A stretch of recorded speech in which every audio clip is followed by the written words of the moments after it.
E vamos agora para mais duas questões da prova da segunda série, ok? Essa questão da prova da segunda série, vamos lá então, ó. Acompanha a leitura aí da próxima questão, penúltima questãozinha de hoje. Na ótica, chamamos um instrumento projetado para observar objetos distantes de telescópios. Se eles forem compostos apenas por lentes, então eles são chamados de telescópios refratores ou lunetas. Se eles também tiverem espelhos, são telescópios refletores, ok? Um projeto de luneta famoso é o projeto de Galileu Galilei, usado em 1609, que é comumente chamado de telescópio galileano. Para montar seu telescópio, ele usou, pessoal, a partir daqui, ó, nós vamos ter informações importantíssimas para a questão. Porque, veja, a questão não coube toda nesse slide, o que ele vai pedir é para a gente identificar desses três modelos de telescópio, qual vai ser a nomenclatura para cada um. Se ele é um modelo galileano, kepleriano ou terrestre, tá certo? Então é muito importante que a gente anote as informações a partir de agora. Para montar, então, o modelo galileano, o que é que nós temos? O modelo galileano, ele é formado por duas lentes, ó, ele usou uma lente convergente como objetiva e uma lente divergente como ocular. Então ele usou uma convergente e uma divergente. Por mais que você não faça ideia, não lembre o que é uma lente convergente ou uma lente divergente, é fácil perceber o quê? Que são duas. Então, lá nas nossas alternativas, nas nossas opções de telescópios, nós temos um telescópio com três lentes. Não pode ser o galileano. Sobraram dois. Desses dois, o telescópio 1 tem lentes semelhantes e o telescópio 2, lentes distintas.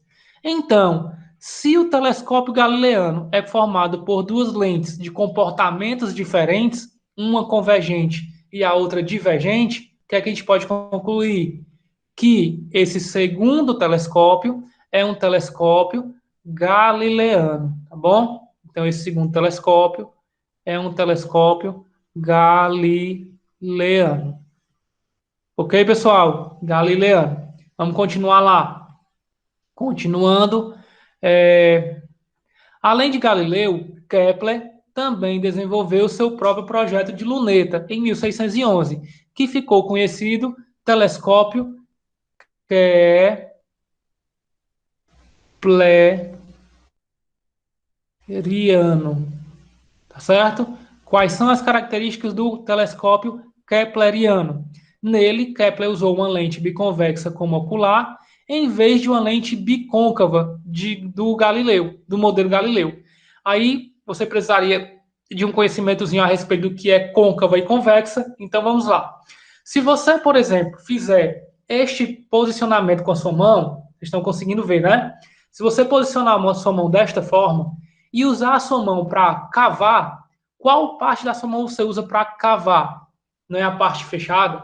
Então nós dizemos que essa é a parte côncava da sua mão. E o verso dessa parte é a parte convexa.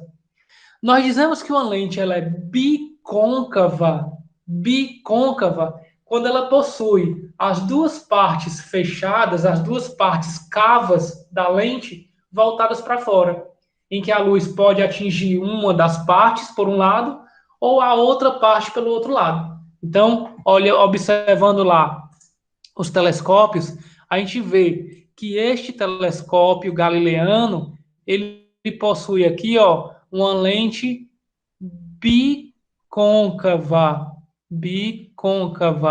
tá? Ele possui duas faces côncavas. E a outra lente é uma lente biconvexa.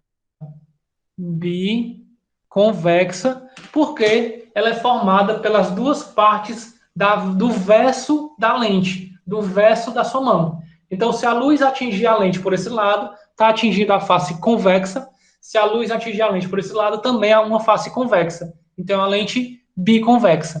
O que ele está dizendo é que Kepler substituiu do telescópio galileano a lente bicôncava por uma lente biconvexa. Então, nós só podemos concluir que este telescópio,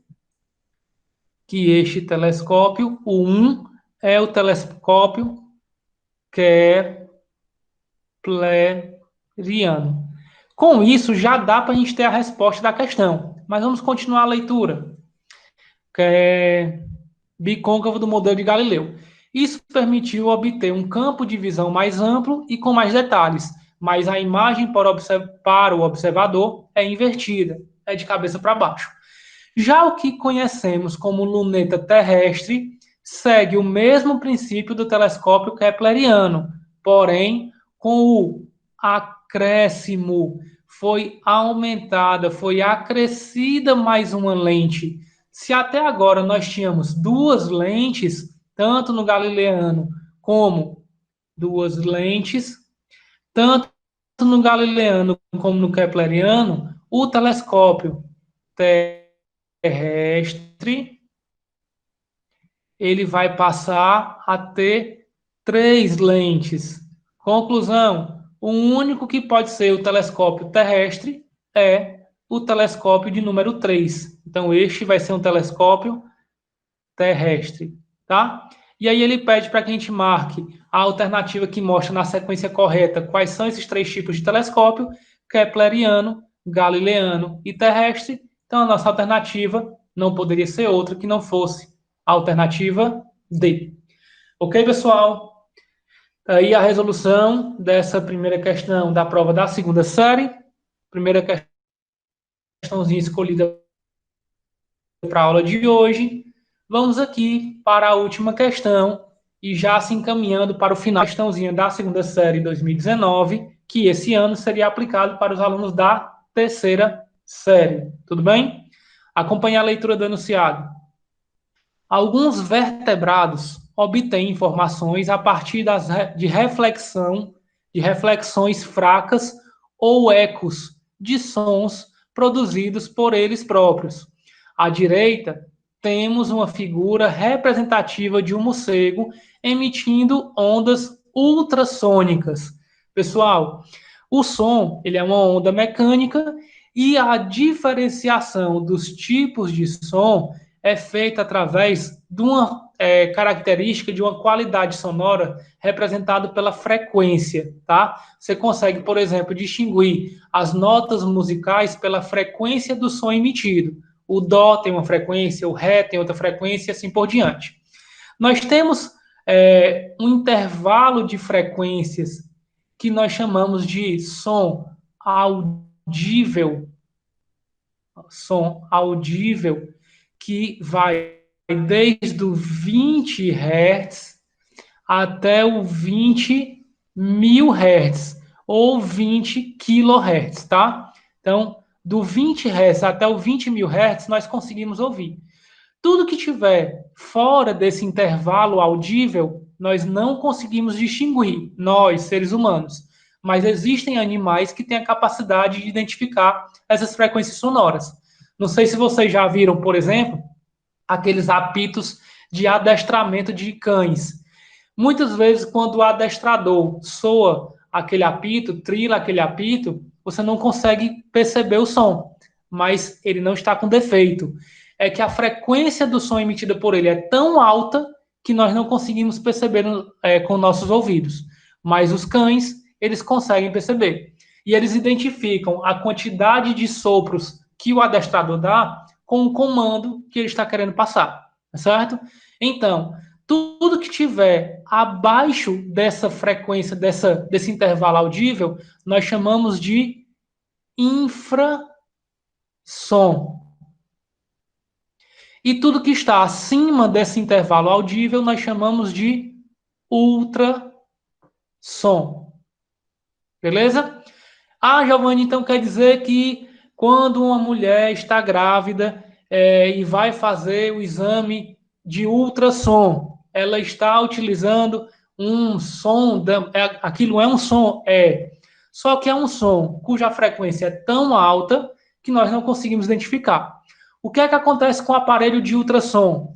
Ele, quando encostado na barriga da mulher, ou até mesmo ele é utilizado também para identificação de fraturas, tá? Em algum alguma parte do seu corpo, a identificação de tumores também, tá? Então, o exame de ultrassom, o aparelho, quando encostado no seu corpo, ele emite uma frequência de som muito alta, uma frequência muito alta de som, em que nós não conseguimos ouvir. Mas esse som, ele vai permear por todo o seu corpo, e quando ele atinge alguma superfície rígida, ele retorna, onde esse fenômeno de retorno da onda nós chamamos de reflexão. E quando ele retorna, o tempo que ele levou para ir e voltar, o aparelho consegue transformar essa informação em imagem.